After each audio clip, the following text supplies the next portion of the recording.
Hello friends, कैसे हैं आप सब लोग। होपफुली आप सब अच्छे ही होंगे। मैं आपका भाई अंशुल त्यागी आज आपको फिर से एक बार पढ़ाने आया हूँ इकोनॉमिक्स में नेशनल इनकम। और नेशनल इनकम का भी आज हम अपना एक बहुत अच्छा कॉन्सेप्ट पढ़ेंगे जिसका नाम है जीडीपी। लास्ट क्लास यदि आपने मेरी देखी होगी तो उसमें मैंने लास्ट खत्म किया था फाइनल गुड्स और इंटरमीडिएट गुड्स के कॉन्सेप्ट, और अब हम अपना नया कॉन्सेप्ट पढ़ने जा रहे हैं जिसका नाम है जीडीपी। तो अब हम पढ़ेंगे जीडीपी होती क्या है। देखो, जब बच्चा 12th क्लास में आता है और हम उससे पूछते हैं जीडीपी क्या होती है, तो वो मेरे को इससे ज्यादा नहीं बता पाता है कि जीडीपी का मतलब है ग्रॉस डोमेस्टिक प्रोडक्ट। तो इससे ज्यादा उसके पास कुछ बताने के लिए होता नहीं है। जीडीपी का जो मतलब हम पूछते हैं 12th क्लास के बच्चे से, तो वो इससे ज्यादा बता नहीं पाता हमें। वो बताता है कि जीडीपी का मतलब क्या होता है, ग्रॉस डोमेस्टिक प्रोडक्ट। तो इतने से काम नहीं चलने वाला हमारा। अब हमें इसकी फुल फ्लैश डेफिनेशन पढ़नी है। तो क्या होती है जीडीपी? तो जीडीपी की डेफिनेशन में एक बार रिकॉल करता हूं। GDP is the market value. GDP क्या है? मार्केट वैल्यू है। किस चीज की? Of all the final goods and services. GDP market value है किस चीज की? फाइनल गुड्स एंड सर्विसेज की, जो कि प्रोड्यूस हुई है with in the domestic territory of a country.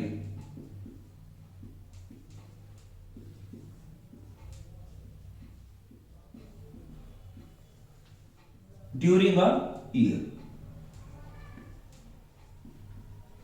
एक साल में हमारे देश की जो डोमेस्टिक टेरिटरी है, देखो यहां पे हमें एक वर्ड पे फोकस करना होगा, डोमेस्टिक टेरिटरी पे। एक साल में हमारी कंट्री की जो डोमेस्टिक टेरिटरी है, इस डोमेस्टिक टेरिटरी में जितने भी final goods and services produce हुए हैं उसकी मार्केट वैल्यू को हम क्या बोलते हैं? जीडीपी। देखो, तो GDP is the market value of all the final goods and services. कहां पे प्रोड्यूस हुए हैं? Produced with in the domestic territory. यहां पर मेन वर्ड है डोमेस्टिक टेरिटरी। डोमेस्टिक टेरिटरी कहां की? हमारी कंट्री की। ड्यूरिंग अ ईयर, तो एक साल में हमारी कंट्री की डोमेस्टिक टेरिटरी में जितने भी final goods and services produce हुए होंगे उसकी मार्केट वैल्यू को हम क्या बोलते हैं? जीडीपी। अब यहां पे हमारे लिए जानना जरूरी है कि डोमेस्टिक टेरिटरी का मतलब क्या होता है। हमारे माइंड में आता है कि डोमेस्टिक टेरिटरी और कंट्री तो सेम चीज ही है, मगर यहां पर इन दोनों वर्ड्स में जमीन आसमान का अंतर है। कंट्री का मीनिंग अलग होता है, डोमेस्टिक टेरिटरी का मीनिंग अलग होता है। तो अब हमें यहां पे पढ़ना है डोमेस्टिक टेरिटरी क्या होती है। हमने पढ़ा लास्ट जीडीपी का मतलब क्या होता है, जीडीपी की डेफिनेशन हमने पढ़ी। क्या है जीडीपी? हमारी कंट्री की जो डोमेस्टिक टेरिटरी है, इस डोमेस्टिक टेरिटरी में जितने भी final goods and services produce हुए हैं उसकी मार्केट वैल्यू को हम क्या बोल रहे हैं? जीडीपी। अब यहां पे एक वर्ड आ रहा है डोमेस्टिक टेरिटरी। हमें इस डोमेस्टिक टेरिटरी वर्ड का मतलब पता करना है। डोमेस्टिक टेरिटरी होती क्या है? तो देखो, डोमेस्टिक टेरिटरी क्या है? डोमेस्टिक टेरिटरी हमारी कंट्री का वो वाला एरिया है जहां पर हमारी गवर्नमेंट का एडमिनिस्ट्रेशन है। एडमिनिस्ट्रेशन मतलब कंट्रोल। हम अपनी पूरी कंट्री को डोमेस्टिक टेरिटरी नहीं बोलते। हमारी कंट्री का सिर्फ वो वाला एरिया जहां पर हमारी गवर्नमेंट का क्या एडमिनिस्ट्रेशन है, हमारी गवर्नमेंट का कंट्रोल है, हम अपनी कंट्री के उस पर्टिकुलर एरिया को क्या बोलेंगे? Domestic territory. और वहां पर तीन चीजें फ्रीली एक जगह से दूसरी जगह सर्कुलेट होनी चाहिए। जैसे क्या? Persons, goods and capital. तो देखो, domestic territory is the geographical area. Domestic territory क्या है? एक वो ज्योग्राफिकल एरिया है which is administered by the government, which is administered by the government, जहां पर हमारे कंट्री की जो गवर्नमेंट है उसका एडमिनिस्ट्रेशन हो, एंड विद इन विच, और जहां पर तीन चीजें आसानी से एक जगह से दूसरी जगह सर्कुलेट हो सके, मूव कर सके फ्रीली। क्या है वो तीन चीजें? Persons, goods and capital. अब दोबारा सुनो, डोमेस्टिक टेरिटरी क्या है? हमारी कंट्री का वो ज्योग्राफिकल एरिया जहां पर हमारी गवर्नमेंट का एडमिनिस्ट्रेशन हो और वहां पर तीन चीजें आसानी से एक जगह से दूसरी जगह मूव कर सकें, हम अपनी कंट्री के उस एरिया को क्या बोलेंगे? Domestic territory. क्या है वो तीन चीजें हमारी? Persons, goods and capital.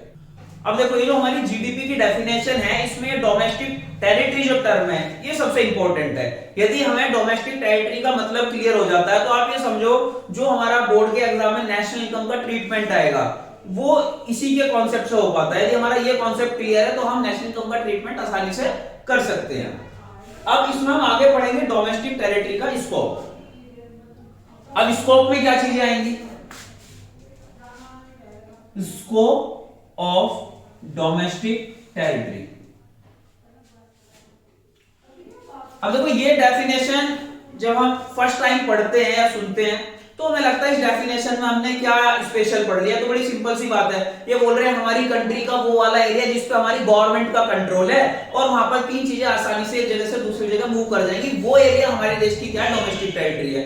तो फिर ऐसे माइंड में क्वेश्चन आता है ये तो कंट्री भी होती है, यानी कि कंट्री में और डोमेस्टिक टेरिटरी में कोई भी अंतर नहीं है। मगर इस डेफिनेशन की वजह से, और हाँ मैं आपको बता दूं ये जो डेफिनेशन है ना ये किसी पब्लिशर किसी ऑथर की नहीं है, ये डेफिनेशन हमारे वर्ल्ड की जो सबसे बड़ी ऑर्गेनाइजेशन है यूएन, यूनाइटेड नेशन, ये उन्होंने दी है।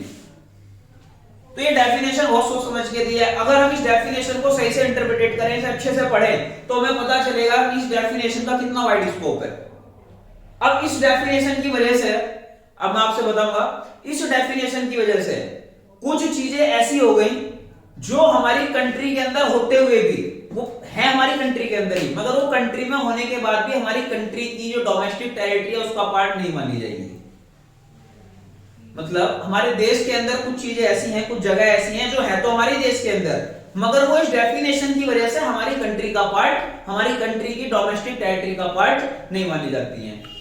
क्या आप में से कोई भी मेरे को बताएगा कि ऐसी क्या चीज है जो है तो हमारे देश के अंदर मगर वो हमारे देश की डोमेस्टिक टेरिटरी का पार्ट नहीं मानी जाती? या आप इसे ऐसा बोल दो कि कोई चीज है दूसरे देश के अंदर मगर इस डेफिनेशन की वजह से वो दूसरे देश में होने के बाद भी हमारी ही कंट्री की डोमेस्टिक टेरिटरी का पार्ट मानी जाती है। मैं आपको बताऊंगा, मगर मैं आपसे उम्मीद करूंगा कि आप ये जवाब मेरे को जो है कमेंट सेक्शन में लिख करके बताएं। यहाँ पर डोमेस्टिक टेरिटरी का मीनिंग क्या होता है, और साथ ही साथ मैंने आपसे क्वेश्चन पूछा कि ऐसी क्या चीज है जो इस डेफिनेशन की वजह से हमारे देश में होने के बाद भी हमारी डोमेस्टिक टेरिटरी का पार्ट नहीं है और फॉरेन कंट्री में होने के बाद भी वो चीज हमारी डोमेस्टिक टेरिटरी का पार्ट है। तो ऐसी क्या चीज है? देखिए आपने एक वर्ड सुना होगा एम्बेसीज।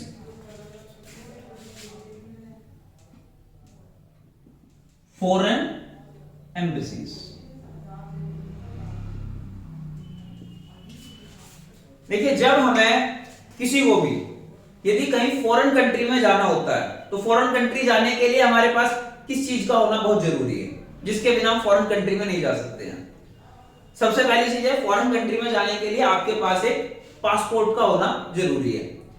और जब कभी भी आप फॉरेन कंट्री जाना चाहेंगे तो आपको अपने उस पासपोर्ट पे क्या लगवाना होता है? वीजा लगवाना होता है। अब ये वीजा लगवाने के लिए हमें कहां जाना होता है?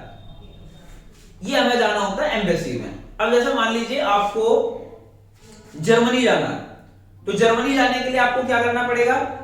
हमारी कंट्री के अंदर एक जर्मन एम्बेसी है, हम वहां पर उसका वीजा लगवाने के लिए जाएंगे। इसका मतलब क्या है? हमारे देश के अंदर एक जर्मनी गवर्नमेंट का एक ऑफिस है, उनकी एक बिल्डिंग है जहां पर हम वीजा लगवाने के लिए जाएंगे, यानी कि हम जर्मनी गवर्नमेंट से परमिशन लेने के लिए जाएंगे कि आप हमें अपनी कंट्री के अंदर आने के लिए अलाउ कर दीजिए। ठीक है, अब आप ये बताओ मेरे को कि जो जर्मन गवर्नमेंट की फॉरेन एम्बेसी हमारे देश के अंदर है, इस एम्बेसी के ऊपर कंट्रोल और मैनेजमेंट किसका होगा? जो जर्मन एम्बेसी है क्या उस पर हमारी इंडियन गवर्नमेंट का कंट्रोल होगा, हमारी इंडियन गवर्नमेंट का एडमिनिस्ट्रेशन होगा? नहीं। इसके ऊपर किसका एडमिनिस्ट्रेशन होगा? इसके ऊपर एडमिनिस्ट्रेशन होगा जर्मन गवर्नमेंट का। और देखो डेफिनेशन में हमने क्या पढ़ा था कि डोमेस्टिक टेरिटरी तो वो वाला एरिया होता है जिस पे हमारी इंडियन गवर्नमेंट का एडमिनिस्ट्रेशन हो, और जो जर्मन एम्बेसी इंडिया के अंदर है उस पे एडमिनिस्ट्रेशन किसका है? जर्मन गवर्नमेंट का। तो इस कारण से जो जर्मन एम्बेसी हमारे इंडिया के अंदर है उसके ऊपर जर्मन गवर्नमेंट का एडमिनिस्ट्रेशन है, इस कारण से वो हमारी टेरिटरी का पार्ट नहीं होगी। अब ठीक ऐसे जर्मनी के अंदर इंडियन एम्बेसी होगी। यदि कोई जर्मन पर्सन इंडिया के अंदर आना चाहता है तो वो कहां जाएगा? इंडिया की एम्बेसी के अंदर, जो कि कहां पर एस्टेब्लिश है? जर्मन के अंदर। अब उस इंडियन एम्बेसी के ऊपर किसका कंट्रोल और मैनेजमेंट है? किसका एडमिनिस्ट्रेशन है? इंडियन गवर्नमेंट का।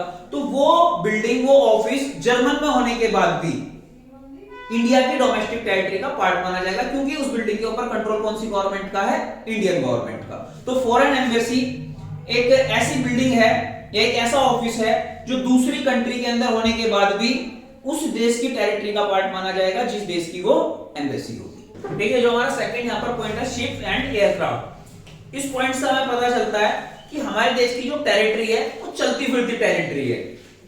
देखो, जो भी शिप या जो भी एयरक्राफ्ट हमारे इंडिया से ऑपरेट हो रहे हैं, एडमिनिस्ट्रेशन कौन सी गवर्नमेंट का है, हमारी इंडियन गवर्नमेंट का। तो जो शिप और जो एयरक्राफ्ट हमारे इंडिया से किसी दूसरी कंट्री के लिए चलेंगे, उन शिप्स पर और उन एयरक्राफ्ट पर किसका कंट्रोल और मैनेजमेंट होगा, इंडियन गवर्नमेंट का। इस कारण से शिप्स और एयरक्राफ्ट भी हमारी ही डोमेस्टिक टेरिटरी का पार्ट माने जाएंगे। ठीक ऐसे किसी फॉरेन कंट्री का कोई शिप या फॉरेन कंट्री का कोई एयरक्राफ्ट यदि इंडिया आता है तो वो अपनी ही कंट्री का डोमेस्टिक टेरिटरी का पार्ट माना जाएगा। तीसरा इसके अंदर आ जाता है हमारा territorial water and air space. अब ये टेरिटोरियल वाटर क्या होता है, जैसे देखिए ये हमारे इंडिया का मैप है। अब ये जो इंडिया का मैप है इसके आसपास आपने देखा होगा यहां पर है इंडियन ओशन, ये यहां पानी बह रहा है इस तरह से, इसको हम बोलते हैं बेसल लाइन। अब आप ये बताओ, यदि हम इस जगह पर चले जाएं और यहां से हम अपना पैर बाहर की तरफ निकाल लें तो क्या हम इंडिया की टेरिटरी से बाहर पहुंच चुके हैं? नहीं। ये जो पानी यहां पर है इंडियन ओशन का, क्या ये हमारी टेरिटरी का पार्ट नहीं होगा? तो इसके लिए यहां पर इन्होंने बताया है कि ये हमारे मैप की जो बेसल लाइन है इसके आसपास ही जितना भी पानी बह रहा है, इसके आसपास ही जितना भी पानी है ये हमारी टेरिटरी का पार्ट है। कहां तक? Up to 200 nautical miles. इस बेसल लाइन से 200 नॉटिकल माइल्स तक का जो पानी है ये हमारी ही इंडियन टेरिटरी का पार्ट माना जाएगा। ठीक है। और एयर स्पेस का मतलब क्या है? एयर स्पेस सिंपल है, ऊपर का आसमान। ये जो हमारे यहाँ का टेरिटोरियल वाटर है और ये जो हमारे देश का है ज्योग्राफिकल एरिया है, इसके ऊपर का जितना भी आसमान है ये भी हमारी टेरिटरी का पार्ट माना जाएगा। तो 3 पॉइंट अब तक हमने पढ़े डोमेस्टिक टेरिटरी में। एक चीज ऐसी है जो हमारे देश में होने के बाद भी हमारी टेरिटरी का पार्ट नहीं है और दूसरे देश में होने के बाद भी हमारी ही टेरिटरी का पार्ट है। सेकंड हमने क्या पढ़ा? हमारे देश से जो शिप्स और एयरक्राफ्ट ऑपरेट हो रहे हैं जिन पर हमारी गवर्नमेंट का एडमिनिस्ट्रेशन है वो हमारी टेरिटरी का पार्ट मानी जाएगी। और तीसरा हमने क्या पढ़ा? Territorial water of India and air space, ये भी हमारी टेरिटरी का पार्ट मानी जाएंगी। फोर्थ आ जाता है जुडिशनल राइट्स। कई बार हमारी गवर्नमेंट क्या करती है, या तो इंटरनेशनल वाटर में या किसी फॉरेन कंट्री के अंदर जाकर के किसी टेरिटरी के जुडिशनल राइट खरीद लेती है। यानी कि ये जो एरिया है आने वाले 10 साल, आने वाले 15 साल या आने वाले 20 साल तक के लिए हमारा होगा, इस पे जो भी चीज एक्सट्रैक्ट होगी वो हमारी होगी। तो यदि हम किसी फॉरेन कंट्री के अंदर जाकर के कोई जुडिशनल राइट खरीद लेते हैं तो वो पर्टिकुलर एरिया भी हमारी गवर्नमेंट, हमारी ही टेरिटरी का पार्ट माना जाएगा, कारण उसके ऊपर भी इंडियन गवर्नमेंट का एडमिनिस्ट्रेशन होगा। तो ये 4 चीजें हमें अपनी ध्यान में रखनी है डोमेस्टिक टेरिटरी के बारे में पढ़ने के लिए। एक बार फिर से रिपीट करता हूं। सबसे पहले नंबर पे यहाँ पे आएगा हमारा फॉरेन एम्बेसीज, सेकंड आएगा शिप्स एंड एयरक्राफ्ट, थर्ड होगा आपका territorial water and air space, और फोर्थ आ जाएगा आपका यहाँ पर जुडिशनल राइट्स, यदि हम किसी फॉरेन कंट्री के अंदर जाकर के परचेज करते हैं या इंटरनेशनल वाटर के अंदर। तो आज हमने सिर्फ अपना पढ़ा जीडीपी का कॉन्सेप्ट, बाकी का हम अपनी नेक्स्ट क्लास के अंदर कंटिन्यू करेंगे।